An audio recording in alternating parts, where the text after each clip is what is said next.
திருவிழா என்றவுடன் நம் மனதிற்கு ஞாபகம் வருவது சாலையோர கடைகளும் திருவிழாவின் போது போடப்படும் ராட்டினங்களும் தான். இந்த ஆடித்தவச திருவிழாவை முன்னிட்டு பொட்டல் பகுதியில் ராட்டினங்கள் போடப்பட்டுள்ளது. குழந்தைகள் முதல் பெரியவர்கள் வரை மகிழ்ச்சியுடன் ராட்டினங்களில் விளையாடி வருகின்றனர். சாலையோர ஜிமிக்கி வளையல் கடையில் தொடங்கி லைட் பலூன் என சங்கரன்கோவில் ஆடித்தபசு திருவிழா பார்ப்பதற்கே வண்ணமயமாக இருக்கிறது. சங்கரன்கோவிலில் பொட்டல் பகுதியில் அமைக்கப்பட்டிருக்கும் ராட்டினங்களில் ஊதா வண்ணத்தில் மின்னிக் கொண்டிருக்கும் ரங்க ராட்டினங்கள் பலரின் கவனத்தையும் ஈர்த்தது. அது மட்டுமல்லாமல் இன்னொரு பகுதியில் வானவில் நிறத்தில் ஒரு ரங்கராட்டினமும் போடப்பட்டுள்ளது. குழந்தைகளுக்கான கார், பைக், ட்ரெயின், டிராகன் ராட்டினம் என பல ராட்டினங்கள் அமைக்கப்பட்டுள்ளது. அது மட்டுமல்லாமல் பெரியவர்களுக்கான அட்வென்ச்சரஸ் ரைடான பிரேக் டான்ஸ், டோரா டோரா போன்ற ராட்டினங்களும் இடம்பெற்றுள்ளது. சாகச வாகனங்களை அணிவகுத்தபடி மரணக்கிணறு பலரது கவனத்தையும் ஈர்த்தது.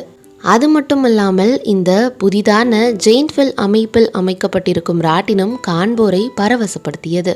சங்கரன்கோவில் பொட்டல் என்றாலே ஒரு புறம் ராட்டினமும் மறுபுறம் உணவு கடைகளும் தான்.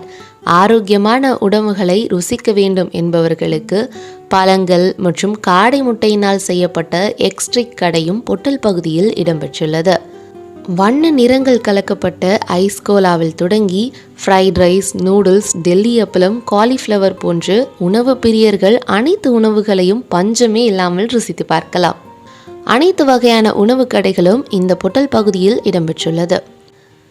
பெரியவர்களுக்கான கொலம்பஸ், ஜெயின்வில் போன்ற ராட்டினங்கள் ரொம்ப அட்வென்ச்சரஸாகவே இருந்துச்சு.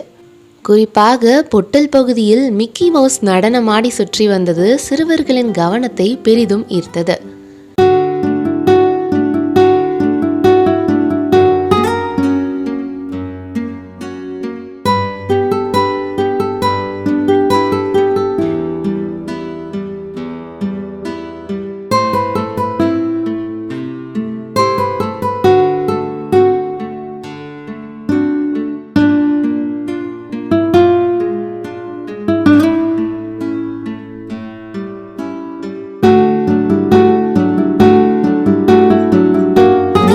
ஆடித்தவச திருவிழாவில் பொட்டல் ராட்டினங்களை நிச்சயம் மிஸ் பண்ணாதீங்க.